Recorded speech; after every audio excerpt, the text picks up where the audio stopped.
In this video, we're going to look at some quotations and symbolism spoken by the characters King Duncan, Malcolm and Donalbain. That's the king at the start of the play and his two sons. For added clarity, Malcolm is named the Prince of Cumberland in Act 1 Scene 4, which means he will be the next king after Duncan, and Donalbain is of course his younger brother. Now, I've sort of grouped these three characters together just so you see that whilst they are less present in the play, there are some really significant and revealing moments concerning them. So in this video, you'll see quotes associated with themes and ideas such as loyalty, betrayal, masculinity, appearance versus reality, kingship, and religion. So the first two quotations that we're going to look at are spoken by Duncan. And in this first one, it's from Act 1 Scene 2, and he is talking about Macbeth. He says, "O valiant cousin, worthy gentleman, and what he hath lost, noble Macbeth hath won." When he refers to he in what he hath lost, he's referring to the original Thane of Cawdor, and Macbeth will win that title. He's going to gain that title. So these two comments from Duncan are spoken as he hears the captain's glowing report of Macbeth in battle when he kills the traitor MacDonald. It's the scene where the captain says that Macbeth unseams him from the nave to the chaps. To be honest, I only really want to focus on the words valiant, worthy and noble, just so you get an insight into Duncan's character and how highly Macbeth is thought of initially. So firstly, the word valiant denotes bravery and courage in battle. By calling Macbeth valiant, Duncan emphasises his heroic qualities and his ability to face danger with strength and fearlessness. This establishes Macbeth as a respected warrior, reinforcing his initial status as a high-ranking and esteemed figure in the kingdom. Clearly, Duncan demonstrates his appreciation for bravery and loyalty. This choice of word reflects Duncan's values and priorities as a king, who honours and rewards courage in battle. It shows that Duncan highly regards and recognises the efforts of those who protect and serve his kingdom. Then you have the term worthy. This suggests that Macbeth possesses qualities that deserve recognition and honour. It implies that he is not only brave, but also morally upright and deserving of the rewards and titles bestowed upon him. Duncan clearly acknowledges and appreciates merit, suggesting that he is a king who rewards those who demonstrate moral integrity and contribute positively to his reign. This reinforces the idea of Duncan as a benevolent and just ruler. Finally, we have the use of the word noble to describe Macbeth. This again emphasises his high social rank and the esteem in which he is held. Nobility here not only refers to his aristocratic status, but also to his moral and ethical standing. Duncan's choice of the word noble suggests that Macbeth is perceived as virtuous and honourable, fitting the classic definition of a tragic hero who starts from a position of greatness. These words all highlight Macbeth's elevated status in society. They collectively build an image of Macbeth as a man admired and respected by his peers and his king. According to Aristotle's definition of a tragic hero, the character is typically someone of high rank, whose actions have far-reaching consequences. Macbeth's initial portrayal as a valorous and honourable nobleman aligns with this convention, setting the stage for his eventual tragic fall. The admiration he receives from Duncan underscores the high expectations placed upon him and the dramatic impact of his subsequent descent into moral corruption and tyranny. Ultimately, the words Duncan uses reflect his benevolent leadership style. He aims to inspire and reward positive traits in his subjects, which suggests that he rules with a sense of fairness and moral righteousness. This makes his eventual murder all the more tragic, as it is a stark betrayal of a kind and just ruler. Duncan's high praise of Macbeth indicates his trusting nature. He is willing to believe in the goodness and capability of his subjects, which, while a positive trait, also foreshadows his vulnerability to betrayal. This trust in Macbeth highlights Duncan's inherent goodness and optimism about human nature. Okay, so quotation number 2, and don't forget this is spoken by Duncan again. This one's from Act 1 Scene 4. He says, "There's no art to find the mind's construction in the face. He was a gentleman on whom I built an absolute trust." Duncan's observation that there's no art to find the mind's construction in the face highlights the challenge of recognising someone's true intentions when they are clearly so good at hiding them. This quotation is spoken as Duncan asks about the execution of Thane of Cawdor. He can't quite believe someone would betray him like the Thane had. Duncan completely trusted him and appears saddened by the betrayal. Shakespeare emphasises Duncan's naivety and trusting nature in believing the Thane of Cawdor was a gentleman in whom he built an absolute trust. This reflects Duncan's deep sense of regret or despondency, that means hopelessness, as he did not anticipate betrayal from someone he trusted so profoundly. These words underscore the theme of appearance versus reality, highlighting Duncan's fatal flaw, his misjudgment of character, which ultimately leads to his downfall. So let's look a little more closely. Firstly, we have the word art. The use of the word art here suggests a skill or method. Duncan is disappointed that he does not seem to have this skill. Paired with the phrase mind's construction is interesting. Duncan is referring to a person's mind as a construction, and the fact that they are constructed shows thoughts are deliberately built or formed, indicating that people's inner workings are complex, but also definitely deliberate. He simply could not have seen those complex inner thoughts through the Thane of Cawdor's face. This highlights the theme of appearance versus reality, a central motif in Macbeth. Then, as we look at the next part of the quotation, Duncan claims he built an absolute trust in this gentleman. The metaphor of built suggests a deliberate and stable foundation of trust, indicating how deeply Duncan trusted Cawdor. Building something takes time and effort, making the betrayal all the more tragic. The adjective absolute emphasises the completeness and unwavering nature of this trust as well. Overall, Duncan's trust is portrayed as a structure, something constructed and stable, now shattered by betrayal. Overall, the irony in this statement is profound. While Duncan laments his inability to see through Cawdor's facade, he is similarly deceived by Macbeth, who enters soon after, appearing loyal but plotting regicide. The audience by this point are aware of Macbeth's dark thoughts, deepening the dramatic irony. In terms of kingship as well, a good king like Duncan seeks to trust and believe in the loyalty of his subjects. However, this trust makes him susceptible to treachery, highlighting the precarious nature of kingship. Perhaps then Shakespeare presented King Duncan in this way to show support for King James, also betrayed, encouraging his audience to recognise the callousness of duplicity to such a noble and rightful king. Next up, I want to look at a quotation from Donalbain.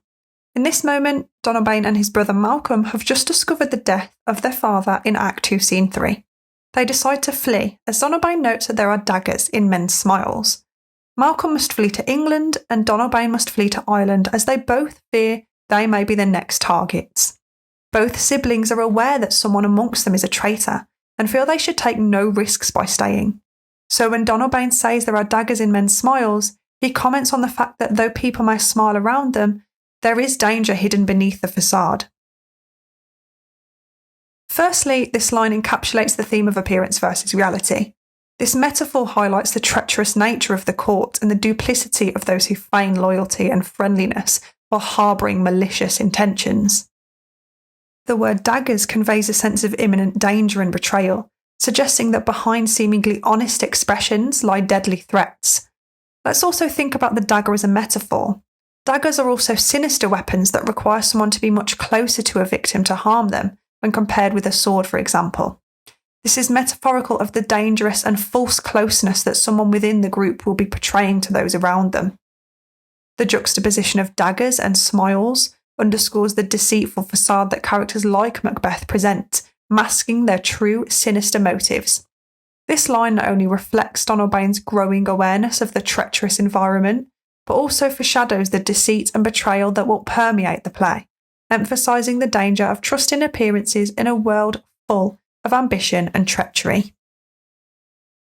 The rest of the quotations are from Malcolm. Now, quotation number 4 is from Act 1, Scene 4, and Malcolm says he died as one that had been studied in his death, to throw away the dearest thing he owed as 'twere a careless trifle. Malcolm reports to his father the details of Cawdor's execution. The description of Cawdor's composed and seemingly indifferent approach to his own execution highlights his acceptance of his fate and the triviality with which he regards his life. He is happy to give his life away because it's almost as if he has nothing left anymore anyway. If we look at the word dearest in the phrase to throw away the dearest thing he owed, it carries significant weight. The superlative dearest conveys the utmost value and importance of life, emphasising that the Thane of Cawdor discarded what was most precious to him, his very existence, as if it were of little worth. This choice of word underscores the gravity of Cawdor's actions, highlighting the profound loss and the ultimate sacrifice he made in his betrayal and subsequent execution. The phrase careless trifle underscores the insignificance Cawdor places on his own life, mirroring how Macbeth's unchecked ambition leads him to a similar disregard for the consequences of his actions later in the play too. A trifle is something small and insignificant. The former Thane of Cawdor saw his life as insignificant in the end. This is called nihilism, which is interesting because this is exactly what Macbeth feels towards the end of the play. This passage therefore not only reveals the fleeting or short-lived nature of power and life, but also sets the stage for Macbeth's tragic downfall, marked by the very same carelessness and self-destruction. Presenting the former Thane of Cawdor in this way is interesting. It ultimately foreshadows Macbeth's own path, as he too will eventually discard everything he holds dear, his morality, his relationships, and ultimately his own life, in his reckless pursuit of power, ultimately leading to his belief that his life has become worthless too. Now, overall, this sentiment from Malcolm accentuates the tragedy of valuing power over life itself, a central theme in Macbeth's narrative arc. Next up, we have quotation number 5, and again, this is still Malcolm. From Act 4, Scene 3, Malcolm says, "Angels are bright still, though the brightest fell." We've skipped forward a little bit there because the last quotation was from Act 1, Scene 4, but Malcolm and Donalbain actually flee after Act 2, Scene 3, where they both recognise the danger of staying put. Now in this scene, Malcolm speaks with Macduff in England and expresses distrust in Macduff. He is worried that Macduff has come as a servant of Macbeth to kill him. So when he says, "Angels are bright still, though the brightest fell," there are two ways that we could read this. Either he just means that he needs to remember that just because one angel, Lucifer, became fiendish and malevolent, doesn't mean that all angels are evil too. Or on the flip side, we could see it as a reminder not to place blind trust in people, because betrayal and evil arise from unexpected places. Now, just to be clear, if we think about who he is alluding to here, we have Lucifer's fall, and that represents Macbeth's fall too. So firstly, angels represent purity and goodness, suggesting that despite the presence of evil, there is still inherent good in the world. This aligns with the idea of rightful kingship and the natural order that Malcolm embodies. It also supports the first idea I suggested, that Malcolm wants to believe people like Macduff are good, despite the evil they currently face in Macbeth. We also have the phrase bright still. This idea of light and goodness, even though the brightest fell, reinforces Malcolm's belief in the resilience of morality and his hope for the bright future of Scotland, despite the current turmoil. Now the best bit is this, the brightest fell. This refers to Lucifer's fall from grace, indicating that even the most seemingly perfect beings can succumb to corruption. This phrase directly alludes to Macbeth's transformation from a noble warrior to a tyrannical murderer, emphasising the potential for even the greatest individuals to fall into moral decay. Shakespeare here compares Macbeth's fall from grace to Lucifer's, thus framing his downfall as almost cosmic and vast. This again conforms to the conventions of a tragic hero. Macbeth, once noble and held in high regard, is now nothing short of devilish. Now this is a great quotation for you to talk about if you're talking about kingship, as Malcolm has a more guarded approach to his nobles. He is different to his father and much more cautious, suggesting he will be a more secure king. It's also good for exploring Macbeth's downfall. Remember, if your question is about Macbeth, you don't just have to use quotations spoken by him. Lots of people have lots of opinions of him throughout the play. They fit with the question, use them. This is another quotation from Act 4, Scene 3, where Malcolm expresses despair at the state of Scotland under Macbeth's reign. He says, "I think our country sinks beneath the yoke. It weeps, it bleeds, and each day a new gash is added to her wounds." He is, of course, as we said before, speaking with Macduff. Each word and phrase Malcolm uses vividly conveys the suffering and decline of the country, evoking powerful imagery and emotions. So firstly, we have the phrase our country, and this emphasises a collective sense of belonging and responsibility. By using the word our, Malcolm includes himself and the listener, invoking a shared duty to the nation, suggesting that should he become king, he will be immersed in his duties. Then you have the idea that the country sinks beneath the yoke. The word sinks suggests a gradual and relentless decline, painting a picture of Scotland's steady deterioration. A yoke is made of wood and fastened around the necks of animals to keep them in place. It essentially traps them in position. You can see it in that picture there. A yoke therefore comes to symbolise oppressive control and subjugation, making Scotland under Macbeth's rule similar to that of an animal burdened by a heavy and restrictive harness. This metaphor conveys the extreme weight of Macbeth's tyranny and its crushing and oppressive effects on the whole nation. Again, the country is personified where it says it weeps, it bleeds. This personification attributes human emotions and suffering to Scotland, making the country's pain more tangible and relatable. The word weeps suggests deep sorrow, hopelessness and grief, while bleeds implies physical harm and violence. Together, they create a poignant image of a nation in distress and agony. Finally, we have the idea that each new day a gash is added to her wounds. The word gash denotes a deep and severe cut, a brutal injury, implying that the injuries inflicted on Scotland are not minor, but severe and damaging. The phrase each new day suggests that this suffering is ongoing and relentless, with no respite. The cumulative effect of added to her wounds emphasises the continuous and escalating nature of the harm being done. It is only getting worse. Ultimately, this quotation encapsulates the themes of tyranny, suffering, and the need for redemption that are central to Macbeth. It underscores the destructive impact of Macbeth's rule on Scotland and the urgency of restoring rightful leadership to heal the nation's wounds. Malcolm's lamentation also serves to rally support for his cause, highlighting the desperate need for change. Quotation number 7 is from Act 5, Scene 9. Malcolm says, "What's more to do which would be planted newly with the time?" Malcolm speaks about the future of Scotland after Macbeth's tyrannical rule has ended. This quotation is brilliant for exploring the transformation of Scotland now that a rightful king will take the crown. It is a reminder to the audience that with a rightful king, one chosen by God, there is stability and natural order is therefore restored. For this one, I mainly just want you to remember the phrase planted newly. The metaphor of planting conveys a sense of growth, renewal and new beginnings. To plant newly suggests starting fresh, sowing the seeds for a better future. This imagery evokes the idea of nurturing a healthy Scotland, contrasting sharply with the turmoil created by Macbeth. Malcolm does also emphasise this will be done with the time. This phrase shows the importance of patience. He says he will make appropriate changes at appropriate times. It implies that the process of rebuilding and renewal will take time, requiring a careful and considered approach. It also reflects a sense of optimism, that with time Scotland will heal. So overall, this quotation captures themes of restoration, hope and the natural order. Malcolm's words symbolise the end of tyranny and the beginning of a new era for Scotland, where justice and peace can really thrive. The use of this imagery reinforces the idea that a nation, like a garden, requires careful tending and time to grow and thrive. This moment in the play is pivotal as it marks a huge change from chaos to order and from despair to hope.